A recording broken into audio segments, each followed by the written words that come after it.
Who tells you? You must remember that moment. Finley? No. I think I got a call. I think I got told like the week before by one of the writers. So again, this hit my head, and booze does this to you, I've realized. Okay. But I know I got told like the week before, hey, this might happen. Are you psyched? Hell yes. I should have never been signed by WWE. Ever. And now I'm going to be a champion? Like, this is awesome. Then I get there and I find out it's happening. Mm-hmm. Now it's even cooler. And then I find out I'm going to do a finish, which my original finish was supposed to be like a bulldog off the middle. And I asked him if I could do the tadpole because that was my indie finish. Mm-hmm. No, Chavo does that. Well, then I'm under the ring, and Dean Malenko's our agent. Under the ring, and Dean says, Dylan, can you do the tadpole? Funaki's doing the bulldog. Chavo's not doing the splash. I go, goddamn right I can. So. How did they get word to you under the ring? You I had a headset. Oh, I had a headset. Yeah, every night I always had a headset and a monitor, so I could see my cues, except on house shows, which had nothing. You're just listening? I could memorize matches by the sound. It was awesome. It was awesome. I knew my cues. They would do a water bottle. Like if there was a cue, they'd have the ring announcer, Justin Roberts, a lot of the time throw a water bottle for when but I would beat the water bottle because I knew my cue by the sound. That's how many times we worked with Mark Henry and Kali and Boogeyman. Right. That's how much they mixed up the match, too. Fit always would, though. Fit would a lot. I bet he would. But just to mess with him, I think, a lot of the time. I really do. But I could always hear the bump. I always knew that. Okay. And it was even easier when he would lift the apron. Then I knew my cue for well, sure. obviously, yeah. But no, so the Cruiserweight title, again, I should have never won a title. Ever. Ever. And I'm winning the Cruiserweight title? Crazy. It's insane. As a wrestling fan, are you disgusted with your own company? Hell no. Okay. No, I know you're psyched. It's, you know what, there's two things that piss me off. The criticism. Yeah, the whole wellness violation and the hatred for me killing the Cruiserweight title. They weren't doing anything with it. Gregory Helms had it for over a year, but that's the only thing at this time that people cared about it. You know? Mm-hmm. And then I did it, and we did stuff with Noble, and people cared about it again. Maybe in a negative way, but at least they were talking about it. Mm-hmm. It's better to have someone talking than nothing.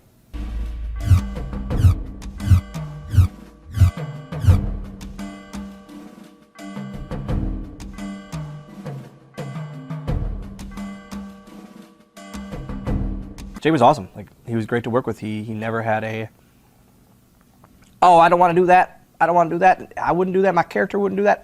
I don't think I should put him over. No, because he wasn't being used all that much. So to do entertaining stuff and ha-ha stuff and not take all that many bumps, he loved it. Right. Loved it. Now, he works as a producer later on. Oh, yeah, later. Later on. Much later. When he moved over to producer, he was like in charge of Shawn and Taker. Their 2 matches. It's crazy. Like, he went to producer, and then he was liked so much as a producer. He was one of the producers for their Mania matches. Insane.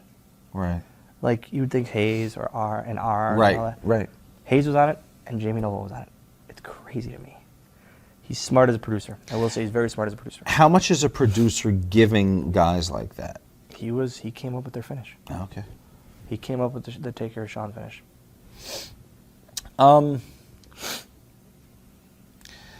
Your appeal to kids was such a big part of your popularity, and obviously the reason that Vince and producers would say, go for the ha-ha, because they wanted you to keep that market entertained. And it worked for you long term, too, though it may have frustrated you. Did you feel at the time that you were maybe alienating hardcore fans of the sport, or was it all good with you that was your role? You talked about knowing your role and doing your role and blah, blah, blah. Did you feel any of that frustration that, I could be more than this role? No, not at that time, because I was being used consistently. Later in the career, yeah.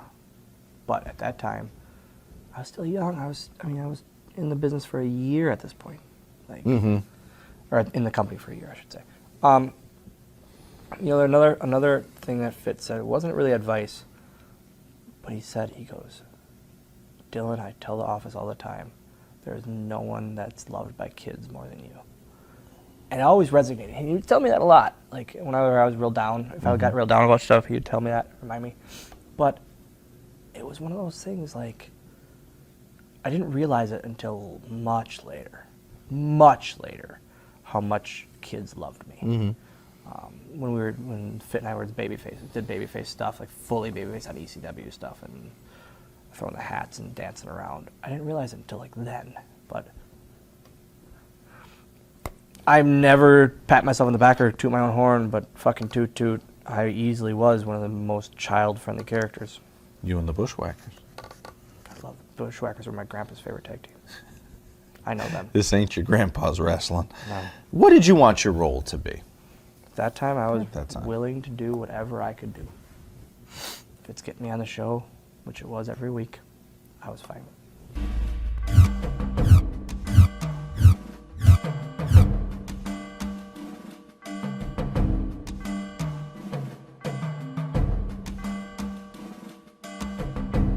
Were you upset to have to Yeah. give it up? Yeah.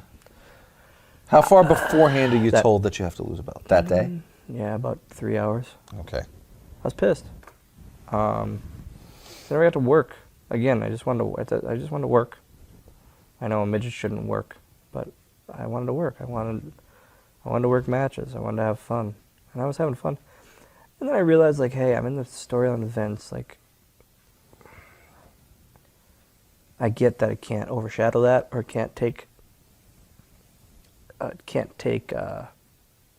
focus away from the other storyline. But it still pissed me off. Like, I was still like, eh.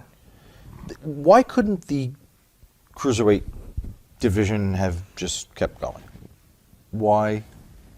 Because I killed it, Sean, right? Well, no, that's what you said before. But no, that's what every person ever in Twitter said. The decision was made to do I away don't with think, I just, like, who else? I mean, it was, there wasn't a lot of them around anymore. They could have worked if they thought it was important to have that But kind it of wasn't. variety. That's why, I think, because they didn't feel it was important anymore. Hell, they put on Hornswoggle. How important can it be, right?